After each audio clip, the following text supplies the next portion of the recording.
another edition of Family Robust Webinar. Wow, happy new month to you. Should I say that? Because since last month I've not been here with you and you have not been here with me. Wow. How are you all doing? I believe everyone is fine. I am great. Robusting. Family robust is a reality. I am Janet Ajobiewe. I'm a family coach. I'm a rescue agent on a global mission. Wherever we need to work, we'll go ahead and work. Wow, no shaking. Today is another day. The webinar for this month is kicking off right now. And we have, you know what? We have a line of the learned. Yeah. Even though I always say I'm not a layman. In whatever I'm doing, I am also learned. But, let's give honor to whom honor is due. Because they will be coming here. I salute you. Our learned people, you're welcome. Thank you so much. This month is going to be very loaded. I've always said it, that if you want to be rich, if you want to be wealthy, you have to know the ways of the rich. You have to walk there, not just knowing. You have to walk in that path. You have to tread the path. If not, it will just be knowledge. You won't be able to acquire what they're acquiring. So the secret is what we want to know today. You will become a billionaire, super mega billionaire. But now I want to know, how do we go about it? If I have my money now and I want to buy many hectares of land, how do I go about it? How do I process all the papers, anything? In fact, you know my style. I give the platform. So my barrister is in the house today. Oh, my friend is here too. Our learned people, you're welcome. Today we have barrister Innocent Hadedokun Habidoye here. You see the way I called everything. He is my childhood friend. Yes, and we are still friends till today. And I also have a beautiful and a very wonderful woman here, Barrister Temitope Oluwatoye. They are all ready to give us those secrets, so that we'll not be dragged into the court. So let me welcome them. Drum roll for my people. Barrister Temitope, you are coming first. Ooh, drum roll. Thank you. And see my Innocent, my friend, is also here. Woo! Barrister Innocent, God bless you. Thank you all for coming. Thank you for joining me. God bless you. Are you all happy to be here? Please. I'm so excited, Thank you so much. Thank you so much. Thank you. Now I want to give you this platform, just educate us. Tell us what we should do. 2021 is still very fresh to me. We still can do a lot of things. So please tell us. A lot of things. The floor is open. So Barrister Temitope, I want you to open the floor. Please tell us all you know. Then Barrister Innocent too will come. I know you can't even teach us all you know, but teach us what you want us to know. Thank you. All right. Thank you very much. I appreciate the opportunity. You're welcome. And then, hi, Barrister Innocent. It's nice meeting you on this platform. All right. So, like I asked earlier, I said I hope it's going to be very fast, and I would really want to be very fast. Just I pray for myself that, because I know once I get into the talk, it's always very difficult to pull out. So I'm really going to be very conscious of, the time this evening, and I'm going to just be dropping salient points. And like the topic I was given, I think today we are talking about land acquisition, if I'm right. Land acquisition and things you And property, other things. should know. Things you should know, what to know before Yes. buying a land and acquiring property generally. Property, Yes. I think I would limit it to immovable property, which is land, real estate. When we talk about real estate, it has to do with land, buying houses, immovable property generally. And one thing I would want us to know is that as a Nigerian citizen, every one of us, as long as you're a citizen of this country, you are entitled to buy land in any state, in any place of your choice. There is no limit to where, or there's no restriction to where you can buy land or acquire any property, any real estate property, any immovable property. Because the Constitution of the Federal Republic of Nigeria, as amended 1999 Constitution, guarantees your rights to do this. That's section 43 of the Constitution, if I'm right. Yeah. Guarantees your right to own property anywhere in any parts of the country. And by virtue of the Land Use Act, I don't know, I don't want to be quoting too much sections, and and the Land Use Act, however, okay, let me start this way. The fact that you can buy land anywhere doesn't mean you actually own the land like that. The Land Use Act has vested, the right to every land, the proprietary land of every land in the state governor of any state. So if I'm in Kwara State now, if you decide to acquire property in Kwara State, you are holding it, the state government owes it in trust, and you are buying from the state government, even though you have the right, even though somebody is selling it to you. I hope you get what I'm saying. All right. So the Land Use Act vests all lands in the state governor of each state. Like I said, I'm going to be going straight. And we have what is called the Property and Conveyancing Law that also provides all sales of land to be by deed. And when we say by deed, it has to be a written document. So you really can't do a land transaction or property acquisition transaction orally. It is compulsory and mandatory that it is by deed. You have to make a deed, and when we say by deed, it has to be in writing and duly executed, signed, sealed, and delivered. It has to be in writing, duly executed. When we say duly executed, it must be duly signed by both the seller and the vendor and the buyer now, the seller now and the buyer, and their witnesses, or whoever is witnessing to the sale. All right, so it has to be by deed, and it must be, specified in the document that it is a deed. And that's why we have deed of transfers. I'm sure a lot of us are familiar with this. We have deed of agreement, deed of transfer, deed of this, deed of sale. Any transaction that has to do with land has to be by deed, has to be written and duly executed. That's what makes it a deed. All right. Major thing, when you are buying a land, what you're buying is the title, the ownership of that land. You are buying something intangible. The ownership, the right to the land is what the seller is transferring to you as a buyer. And that is why you need to guard this jealously, because it is intangible. You don't see it. So you have to do everything possible to protect your rights when you are buying. All right. So having a good title to land, it goes beyond just paying money for the land. It goes beyond drafting agreements. Yeah, we'll get to that. Though, if I have time, we may go into perfecting your title. It goes beyond just drafting agreement. It goes beyond you buy a land or you buy a property and they issue you a receipt. It goes beyond that. It goes beyond signing an agreement. The law requires you to perfect your title. Yes, to an extent, you are protected when you draft an agreement. But I always advise my clients, please, once you have an agreement, once you even have a deed, please go ahead and perfect your title. Because before perfecting your title, all you have is an equitable right. What you have is an equitable right. Because if somebody now comes with a legal right, somebody that's duly registered and perfected his or her title. If we have time, we're going to be discussing what is perfection of title.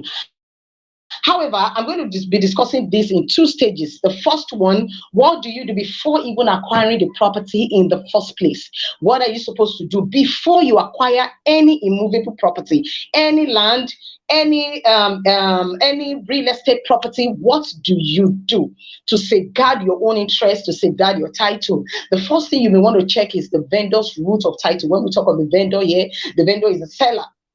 You have to check. It is very important, because once a seller's root of title is defective, you are acquiring and buying a defective title too.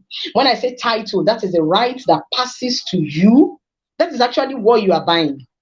Of course, you can see that you are buying a physical land, you are buying a physical house, but what is transferring to you is the rights the person, the seller has, is being transferred to the buyer here. Okay, so you want to check if the buyer actually has the right to transfer that property to you. And you want to check the capacity of the buyer, of the seller too, to transfer that title to. So you don't just buy land, you don't just go, oh, my friend called me, there's a land somewhere, we want to go and buy. You need to check. You need to conduct, your search very well. Because when you acquire a bad title, whatever you acquire is defective. There's a Latin saying, if I can remember, okay, nemo dat quod non habet. What the seller does not have, the seller cannot transfer to you.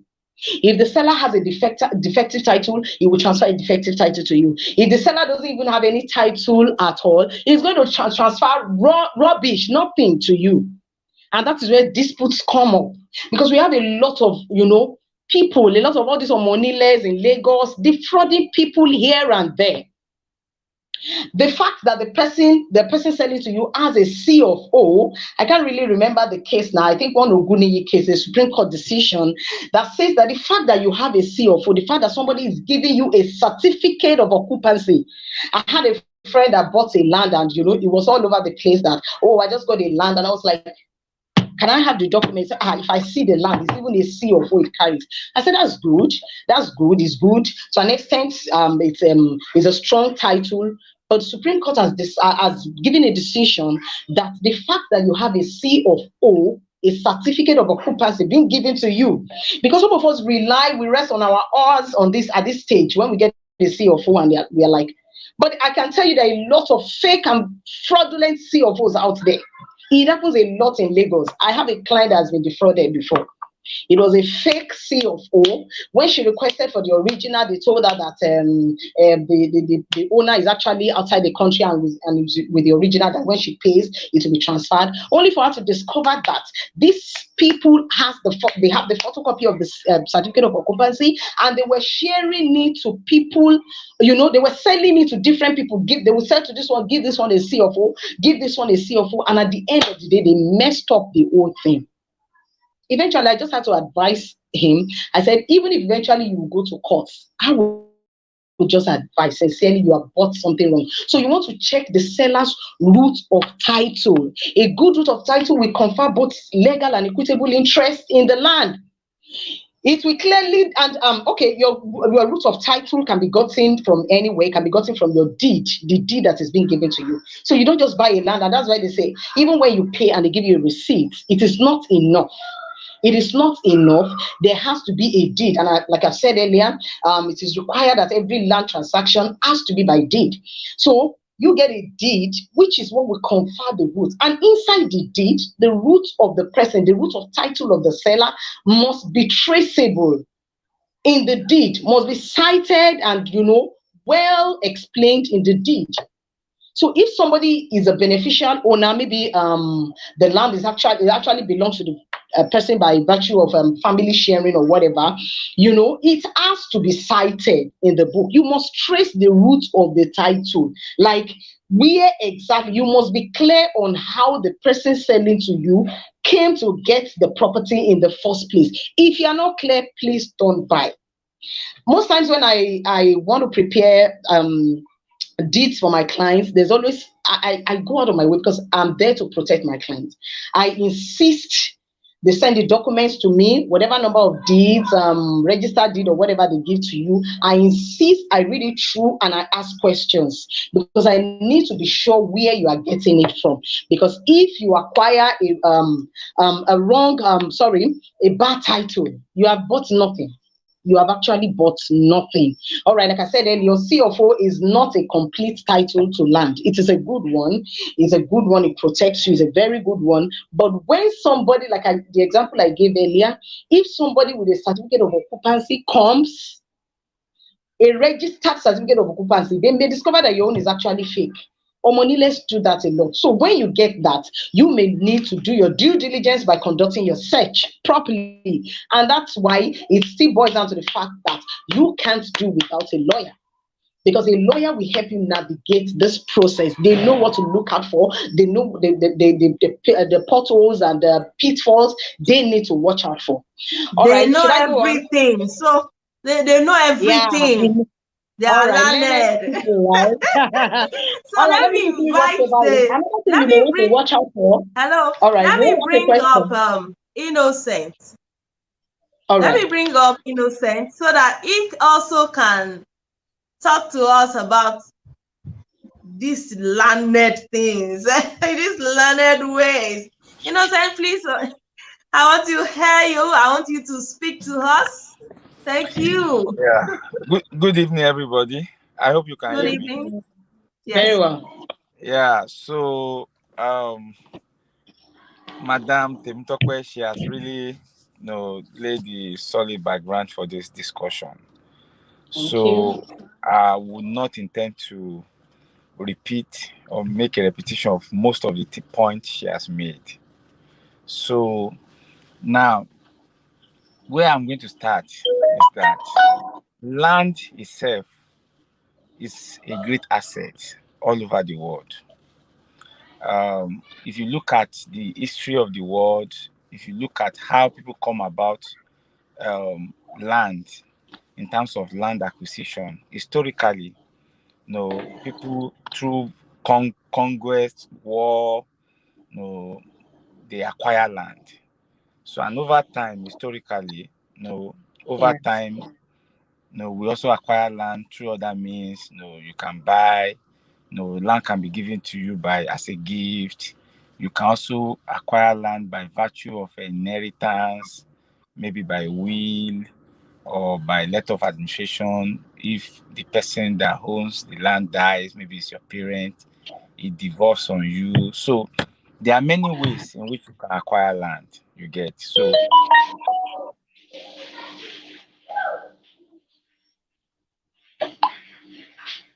um and Africa, where we have this open grazing by the Fulani herdsmen. One of the things that has been said is that everybody, both human and animal, they compete for land, right? So, and the size of land that we have will never increase. What God has given us in terms of the size of land can never increase. So, land is a phenomenon that it becomes so important for everybody to understand that uh, the process of acquiring it is very important, because Yeah. when you acquire a land and you acquire it in a legal way, you also need to secure it in a way that you can preserve it, for your heritage. So let me now try to go a bit legal now. So now, what are the things that you need to do when you want to buy a land or when you want to acquire a land? Like I've said, land can be acquired in many ways. You get so, for instance, I used to joke with people that everybody, whether you are poor, you are rich, everybody owns one land or the other. And let me give an instance. All of us comes from a family, even if your land is in one village. So Yeah. by inheritance, you are entitled to some of those lands, and by the time your forefathers or your great grandfathers or your father dies, some of those land devolves on you naturally. And so almost all of us, we are rich and we have access to land. Now, for the proper acquisition, which is acquisition by sale, that is, you want to buy land from somebody, from a family, from an individual, from a company. So, who can own a land? People that can own a land can be a juristic person, so which is either a human being or a company. So it will own a land in its name, and it can also sell in its name. So now you can also, so there are a lot of intricacies when you talk about land. So when you want to buy, for instance, a family land, there are procedures, or there are things that you need to take care of. Now, another thing about land is that, there are some land, for instance, in Nigeria, that falls within the urban settings, and there are some lands that falls within the rural settings. So when you want to buy land that falls within the urban setting, when I mean urban settings, I mean cities, towns, established places where there are great development. And when I talk about rural areas, I talk about villages, and stuff like that. So where we use for farmings, farm activities and stuff like that. So when you want to buy land under two different those two scenario, there are a lot of processes. So for instance, if you want to buy a family land, or if you want to buy land that evolved from maybe community land or family land, no, it depends also on custom to custom, depending on where you want to buy, custom to custom. But generally, as a general rule, you must ensure that there's a consensus of the family head, or the head of family, must sign your document, which is what she said, your deed of assignment or your deed of sale, whatever you call it, but must be by a deed. So that's the only way you can transfer land from persons to persons. For instance, in Nigeria, so it must be signed by the head of family and other principal members. For instance, if the family, maybe the owner has 3 wives, so that means the head of family plus one representative of each of the wives must sign on that document for them to be able to give you a valid title. That's for a family land. Then if it's for a company, it must also be signed by either people that have been authorized by either power of attorney or by a board resolution of the company, which is at least 2 people that will sign to be able to transfer title to you. Now, another thing that I also need to mention is that before you buy land, you only buy land that has an accurate measurement. For instance, you buy land that you have the measurement of the areas and length and stuff like that. So what I'm trying to say is that all land, you must have what they call a survey. So a survey plan give you the accurate measurement of the land. So when you say you buy land, you can't say you buy land when you don't have a definite measurement of what you say, of what you are saying you intend to buy. So for every land you buy, you must do a survey, right? Now, when you talk about survey again, there are a lot of intricacies. For instance, in cities, some of these lands are government acquisition land. That is, government has acquired some of those land for government development, to build estate, to build public stuffs like that. So you need to do your due diligence to know that the land you want to buy does not fall under government acquisition, or does not also have other further encumbrances. You get. So for instance, like she said, you can't, so it is what you buy that you get. So for instance, if a land has been used to as a deposit for loan, or as a collateral for loan, there are registry, for instance, in Nigeria, where some of those mortgages or such encumbrances supposed to be registered. If the land is owned by a company, you're supposed to create a charge and supposed to register with Corporate Affairs Commission. If or that, you can also get some of those encumbrances registration at maybe land registries and stuff like that. So it's important that you do critical due diligence. So you start your due diligence by asking for the survey of the land. When you get the survey of the land, and the survey, and there are different kinds of survey anyway. So there are some land that are government land. So when you get a government land survey, there's a procedure about it, actually in Lagos State. We have private survey. So private surveys are survey that, you just call a surveyor. Any surveyor can do it. We just go to the land, do the measurement, go to the surveyor general's office, make a lodgement of a copy of it, and do their normal process. But when it's a government land and you want to buy a government land, a private surveyor cannot give you a Can I survey. ask you this question, please?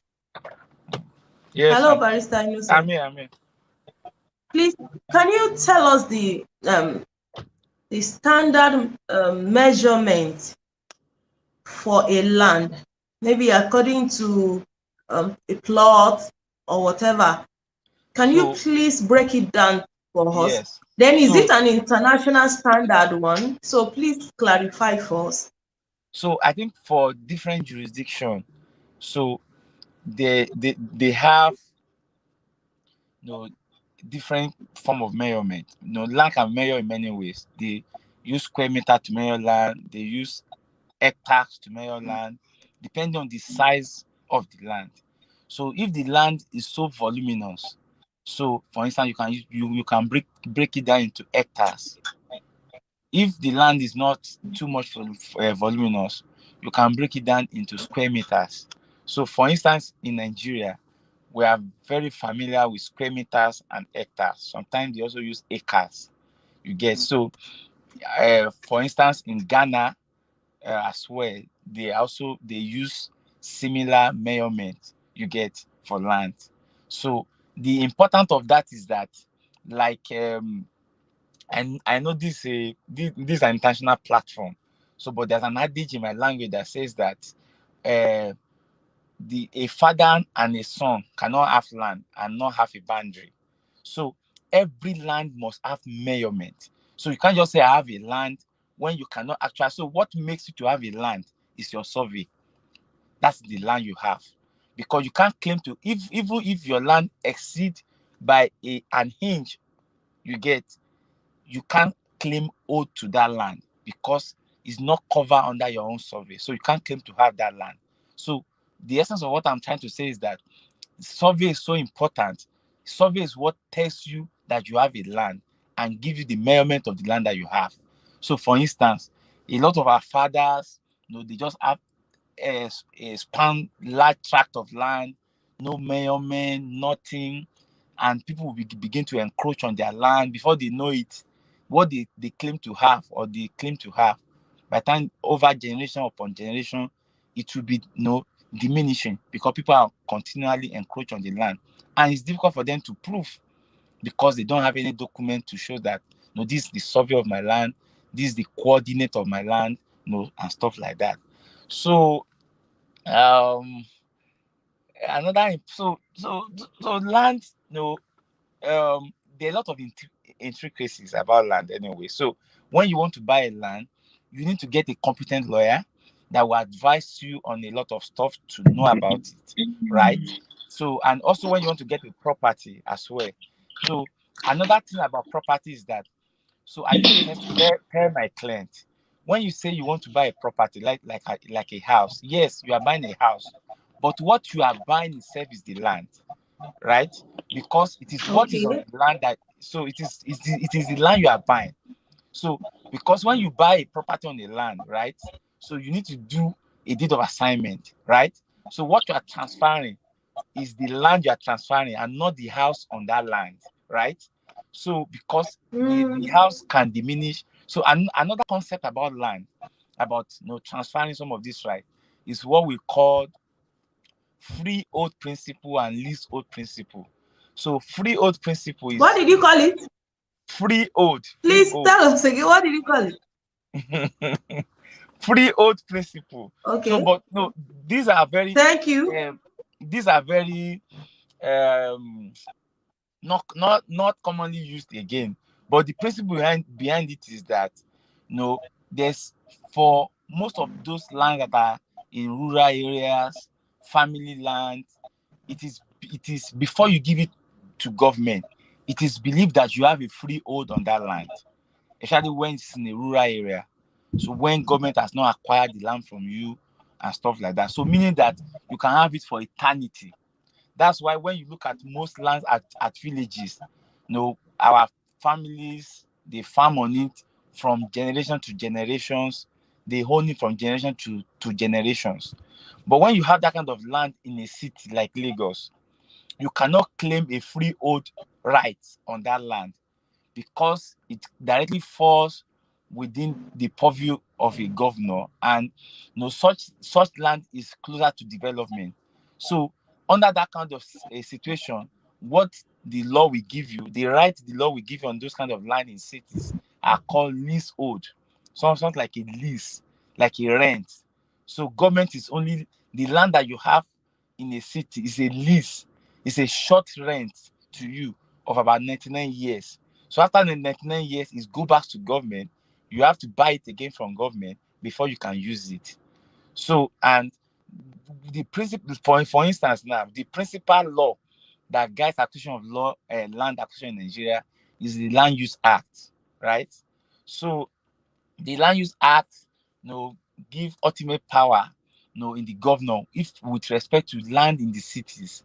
Then for the land in the villages, so you have people like all those your local government chairman, ordinarily they should be able to do that, but I've not really seen them exercising that. So they have statutory right of occupancy, and we have customary Barrister, right of occupancy. let me bring in Barrister Temito again. Barrister Tope. I'm actually enjoying the I film. want to ask I want to ask a question. I know All you have right. been educating us, but I want to believe that we still have laymen, as in laymen in the group. The government have been offending a lot of people, and it's this issue of demolishing property. What All do you right. think was the cause, and what's even the cause again, so that we don't make mistake? Because as I am now, after this webinar, I want to go and start buying hectares of land. So please educate us better on Amen. that. Amen. All right. Like I said earlier, Barrister Innocent, as I was really enjoying him. I was even lost in what he was saying. All right. He has mentioned the fact that, should I say he reiterated the fact that the land use had best all lands in the urban area. Yes, like you said, rural areas still being controlled by the local government authority until acquired by the state government. All right, so it's vested in the governor of the states. And the governor of the state is the chief lord of the state. So the truth is that the governor has, an unreserved right to acquire any property. It has an unreserved, in fact, even your own personal property can be acquired by a governor. So the government can come in and say, okay, this particular place you have built, it is needed for, okay, before I go into that, there are so many reasons. Okay, I was mentioning the fact that you have to do a lot of checks before you acquire a land. And one of them is that you check land categorization with land authority, whichever one is closest to you. Check for the land categorization. In what categorization has that land been put? When you get to town planning authority, they will show you what the area, the portion of land you want to buy. They will tell you, they will let you know, because every state has a plan. You understand? And in the plan of the state, there are some places that has been reserved as residential. There are some places that have been reserved as commercial. There are some places that have been reserved, for probably government use. You understand? For recreational activities. So when you are buying a land, you need to know this. Now, something is happening presently in my state. There's a particular hotel, in fact, one of the best hotel in Ilorin, Kwara State here. We've been hearing rumors that it's about to be demolished. And why the demolition? It was discovered that upon acquisition of the land, there was no proper, I don't know whether they gave it to a lawyer, but they did not check for the land categorization. The land was actually not meant, that particular place was for agricultural purposes. It was for government, for I think reserved for agricultural purposes, if I'm right. I can't really remember. And the person went ahead, acquired it, bought it, and used it to build an hotel. Now the new government has just come in now, decided to follow the plan as laid down, in the plan of the state. And by the time it got there, they discovered that that place was not meant for what the person is really using it for. So if you are buying a land, that is you check if the place is for residential purpose. If you buy a place that is for residential purpose and you buy and use to do a club, you have actually gone the wrong way, and the government can come in anytime. It's only a matter of time before you are displaced and your outlet will be demolished. So you have to check for that. Those are reasons for demolitions. When you just see demolition, it's not the person, the buyer might have gone wrong in one area or the other at the point of acquisition of the property. All right, another thing that was mentioning is that the governor, regardless of whether you have checked for land categorization or whether you have a right to build on that particular place, the governor has they call it overriding interest in all the properties, because all the properties, all the land in the state has been vested in the governor. He has an overriding interest, and he can come in anytime to say, okay, sorry, we know we have sold this place to you, but we need it for a particular purpose. And the governor must be able to claim, of course, must be able to claim, and I know there are some decisions to that effect, that it must be stated the overriding purpose for which it is needed. I have seen situations whereby the government we acquire a land from somebody and now sell or give to maybe a family member or use for their own personal purpose. The Supreme Court has decided that that is wrong. It is wrong, and such sale is voidable, and the ownership of the land will transfer back to the person that it was sold to in the first place. So it has to be for overriding public interest. For example, maybe they need a space to build a school, is for public interest. Maybe they needed to build an hospital, is for public interest. So the governor can come in and say, see, we need a space to build an hospital. We are sorry, we need you to go. But in the process, like I said earlier, they must state the reason, and it must be for overriding public interest, and you have to be compensated. You are entitled to be compensated, but on the ground that you have perfected your title. That's just the truth.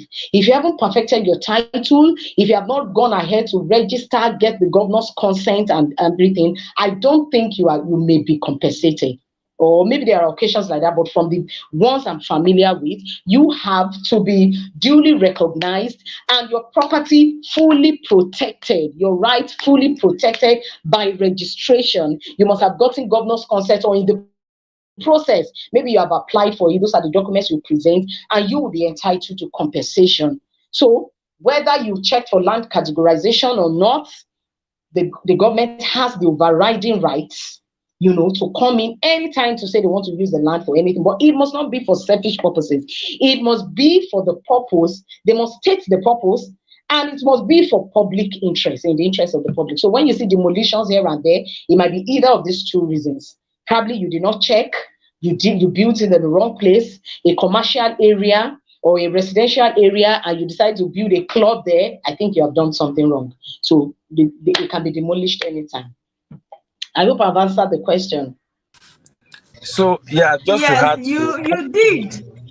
All right. Thank you. Please continue. so just to add to what she said, she has given a very beautiful rendition of Thank you.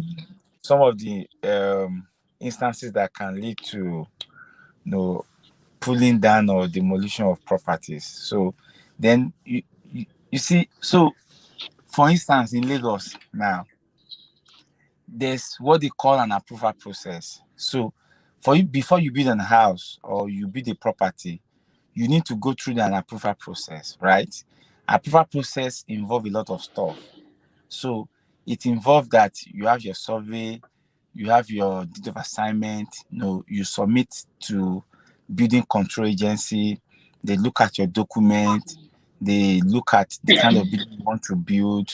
So like she said, you have to look at the area, the purpose for which you can build. Is this place for residential? Is this place for commercial? We have instances of people that are building churches in residential areas, not fit for purpose It's of wrong. yeah, there's no stuff like that. So there are a lot of consideration when you want to buy property or you want to build. So your lawyer will take through we take you through some of this process.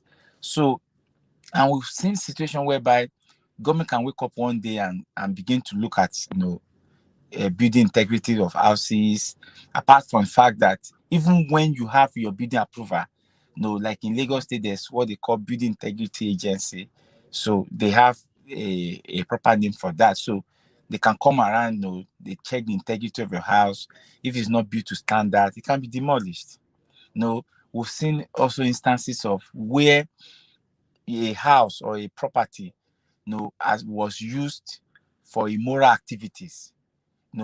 Government can hide under the law when you are using a house, to commit crime, to commit kidnapping, to do a lot of criminal activities, and you are found guilty, or maybe they did an arrest within your premises, and it was discovered that that building has been harboring a lot of criminals, or they have been doing a lot of heinous activities within the property.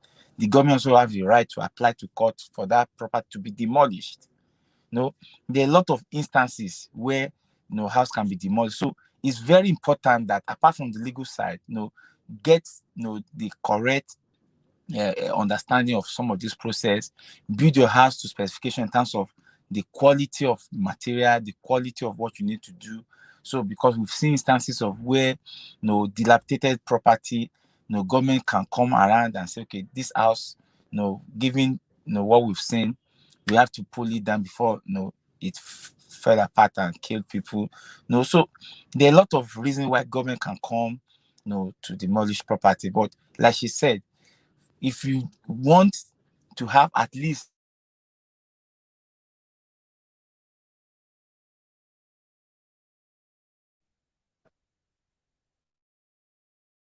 a bit of compensation. Hello, am I back? Sorry, am I back? Sorry, am I back? Yes, you are back. Yes, we So can hear you. okay, thank you. So like I said, compensation that government pays nowadays doesn't really make sense. We've seen many examples here. We don't really have So, another thing that I also need to mention. Across the globe, each environment, each jurisdiction differ from each other. So, for instance, like she mentioned, compensation, you are supposed to be, if you have a valid title like a C of O, registered with government, or you have a governor consent, on your property. So, governor consent is that far maybe somebody else buy that property from you.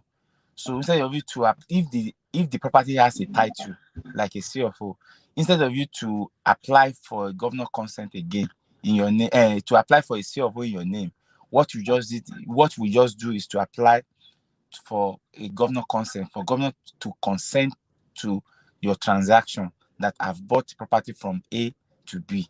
So when you have that kind of document, you can get compensation. So the point I'm making about rule of law is that we have seen example of countries that have that follows their law very well. You're able to get accurate compensation, market value compensation.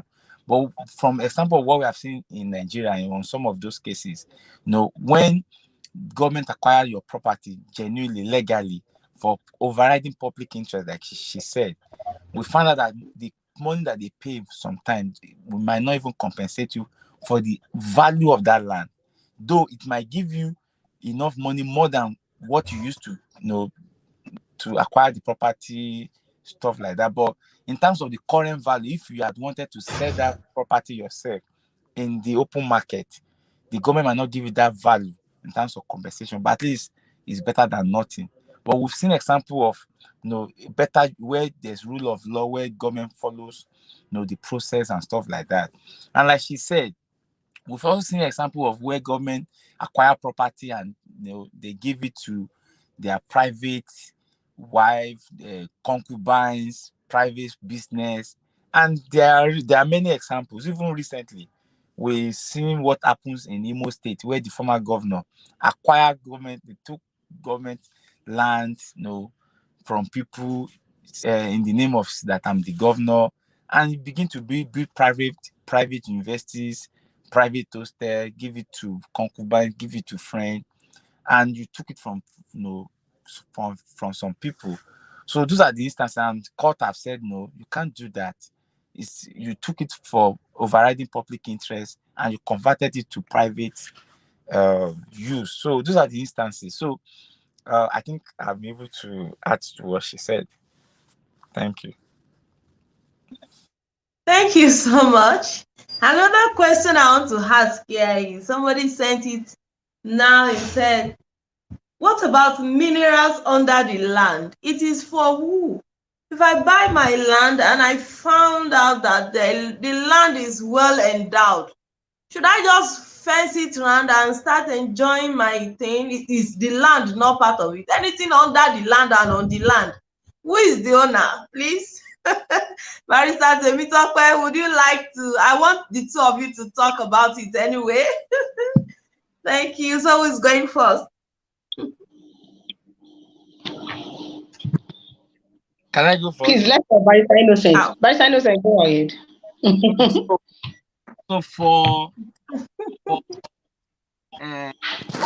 what you've asked, so it depends on the jurisdiction. For instance, in Nigeria, whatever is found beneath the soil, right, belongs to the federal government. It belongs any mineral resources found beneath this, the soil, even when it's not the soil, even within the sea, within the ocean, it belongs to the federal government. So is within Nigerian land, right? So, but we've seen other like United. When you find some of those resources, under your soil, like oil, like you said, you can fence, land it, you develop, and right to maybe government to come and exploit it, or any other private establishment to come and exploit it. So, but for Nigeria, any mineral resources discovered in Nigeria, it belongs to federal government and not even to state government. State government can only be given permission to,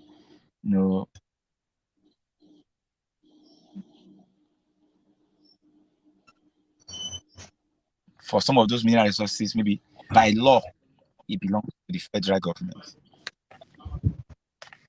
So, Barrister, talk about please. Yeah, I hope you will bail us out. That's actually very true. Like you said, it depends on the jurisdiction, and I'm very familiar with Nigerian jurisdiction. I know that the federal government owns it. You understand? Whatever they find, even if it's your own land or you have acquired it with your money, once you discover that, even if you are trying to hold it and keep it within your, you don't want the secret to come out. But once the federal government discovers, especially if it's all these mineral resources that are so important, now, if they discovered like oil in your in your land, of course, they won't let you rest. It doesn't belong to you. By law, I think by the Miners Act or whatever, I can't really remember, it belongs to the federal government. And I know the federal government grants authority, license to mining organizations or grants licenses to them. They can come and they mine it, and I know they pay particular whatever to the government. I can't really remember. That was why I wanted him to go ahead, but I know it's the right it belongs to the federal government, and they can come in anytime.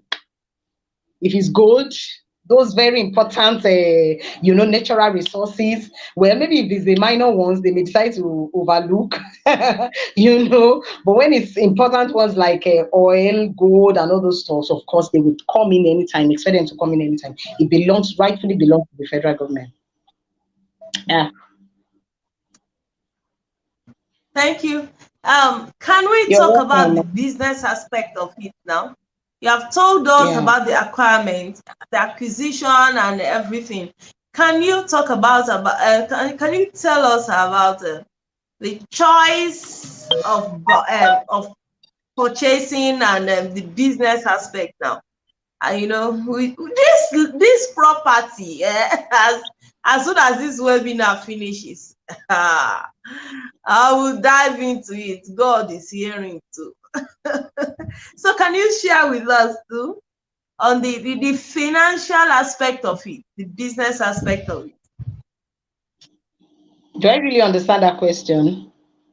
You mean for So the I'm lawyer or talking for about the buying and selling of property, buying and investment. selling. Do you You are have talking about what you okay, investment, can right? teach investing? us? Investment, yes. Barrister Well, Innocent, you can basically, also talk about it, please. please let him go ahead because basically, I know that but he has said it when he was laying the foundation. Buying land is a good investment. But I would, if Barrister Innocent is a real estate, we have specialized. So if he's really into real estate, maybe you should enlighten us more on that. But I know that is a good investment. Like they always say, I don't say it in Yoruba. It's a kind of when you invest in land, the value of land is always appreciating. It doesn't depreciate. It's always appreciating. So I think it's a good investment. Anyone may want to invest in. It's a good one. Yeah. So, but for real estate, I'm not really into real estate. But please let him go ahead. So Right? like you said, yeah, like you said, um, I'm not also I'm not a real estate lawyer, but I do a lot of real estate.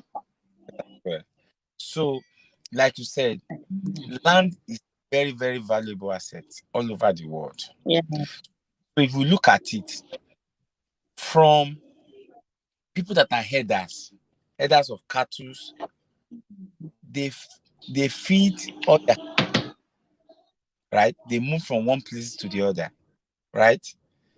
Look at farmers. They acquire land to farm. Companies, they acquire land to farm. Now, I also want to have property in terms of, so property is either you have land or things that Yeah. have been like a developed land where you have houses and stuff like that.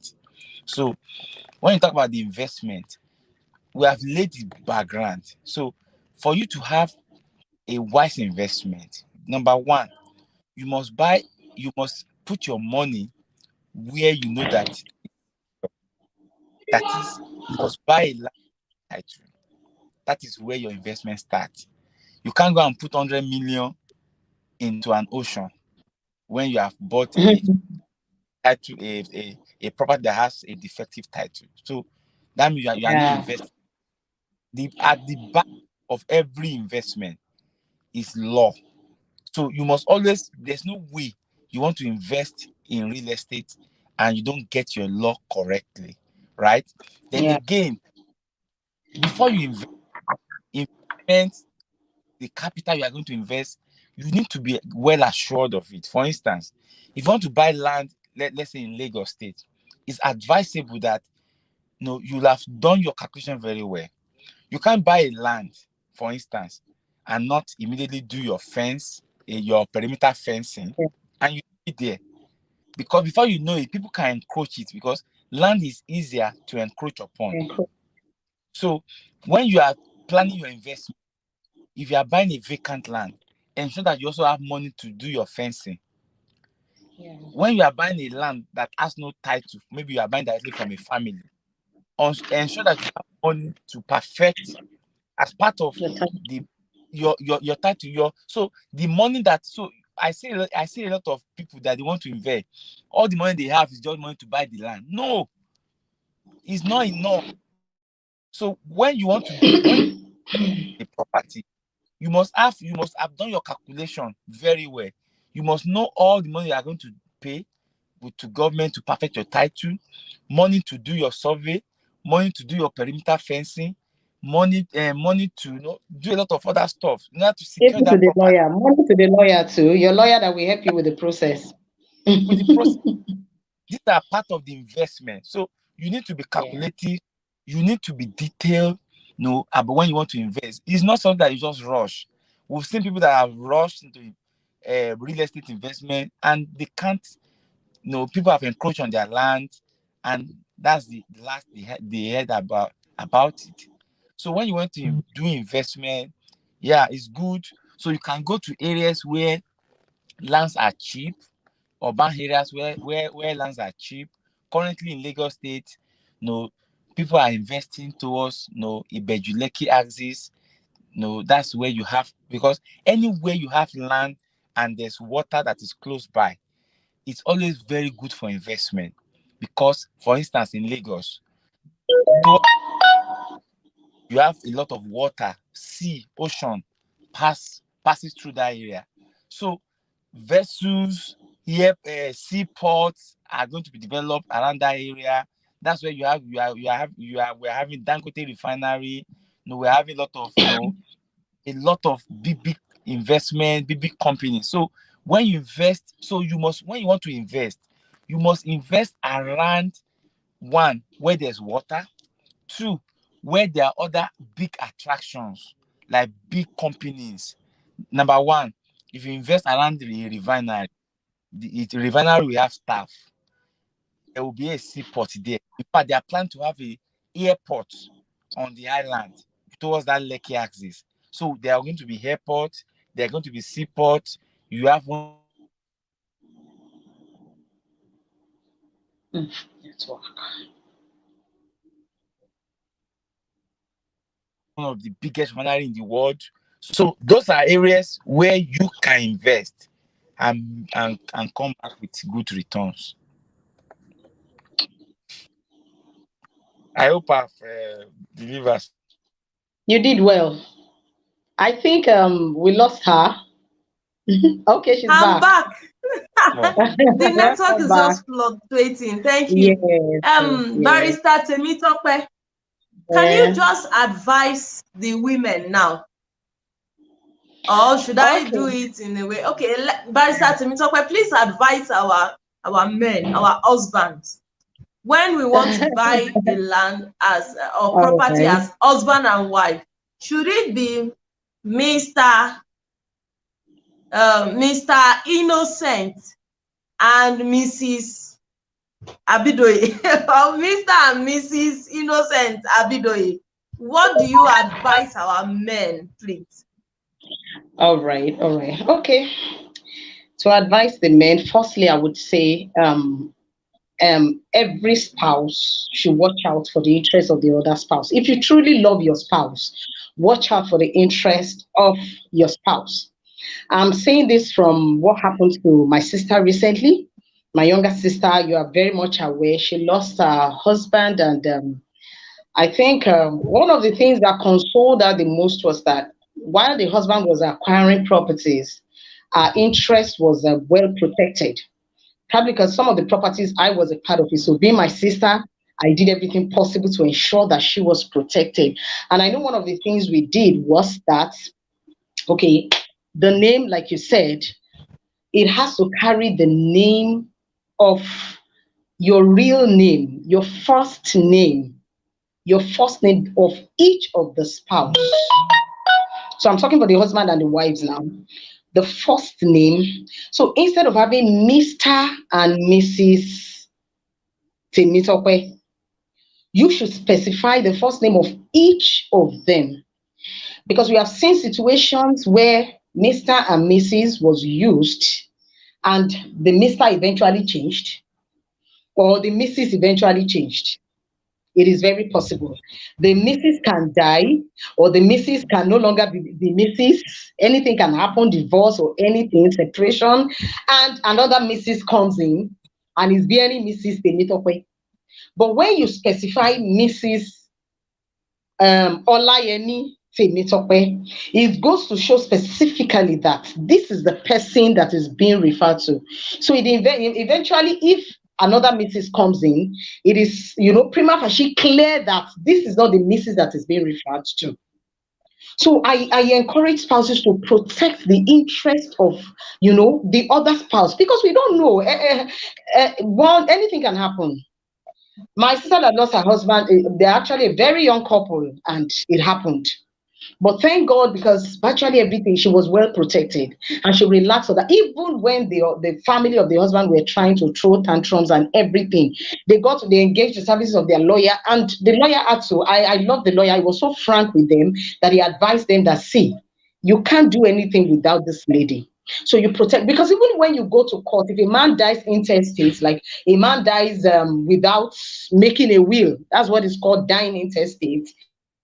The first person that is recognized in the law courts when you apply to probate is the wife. The wife takes priority, precedence, followed by the children before the family member comes in.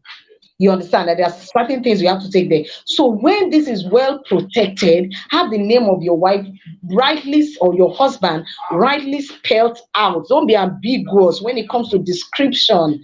And that's why the deed of transfer or whatever is being used to transfer the title should properly describe who the person is. And that's why you have the part for the description of whoever is buying, the seller and the buyer, should properly describe, and their names properly spelled out. Is one of the conditions for a deed to be valid. The buyers and the sellers, must be properly described. That's why you have their name, you have their address, you have their occupation, and things like that properly describes them. So I think with that one, you protect the interest of your spouse, yeah, for the husbands, even for the wives. Yeah. Should I go on? Mm. Thank you so much. We need to round up now. So, All right. Barrister Innocent, what's the last thing you want to tell us concerning this thing? We have been listening to how your thoughts, everything you have taught us. What's that last message you want to give on to us now? So, Barrister Tokwe, just prepare on your own. Just All right. It's okay. little few minutes. Barrister Innocent. Okay. Hello. Not Okay, audible. Barrister Tokwe, please go ahead.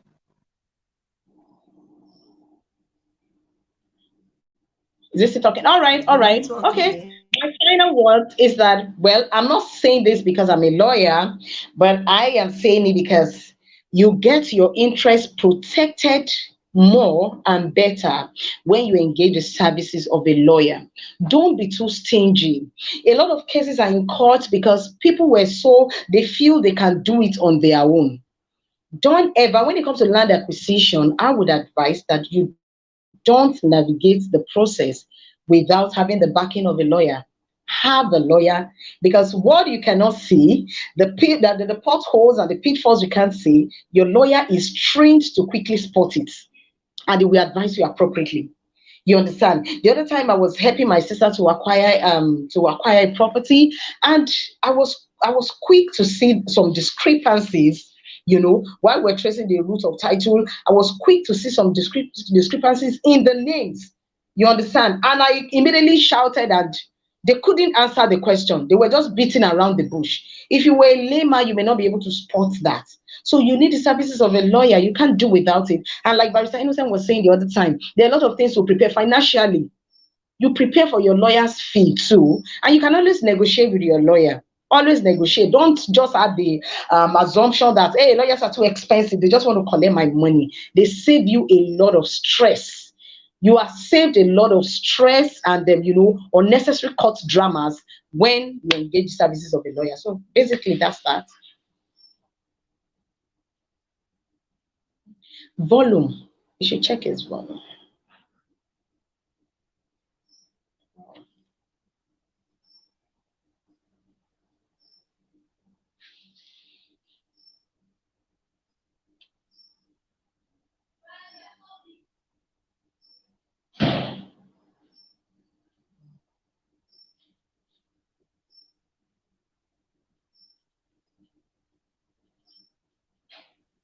The network keeps throwing me out of the studio. Are you serious? Maybe because it's Throwing time. goats I out. don't know. The network is reminding me. So, Barrister, I guess it's the thank you network for on his coming. side. You're Yes, welcome. it You're is. It is. welcome. So, Barrister thank you so Innocent, much, Barrister thank you. Innocent. You have anything you want to say to us? The final advice, the final notes. Thank you. Network.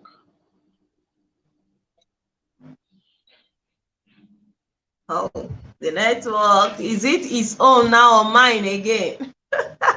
No, his own. You can't hear me.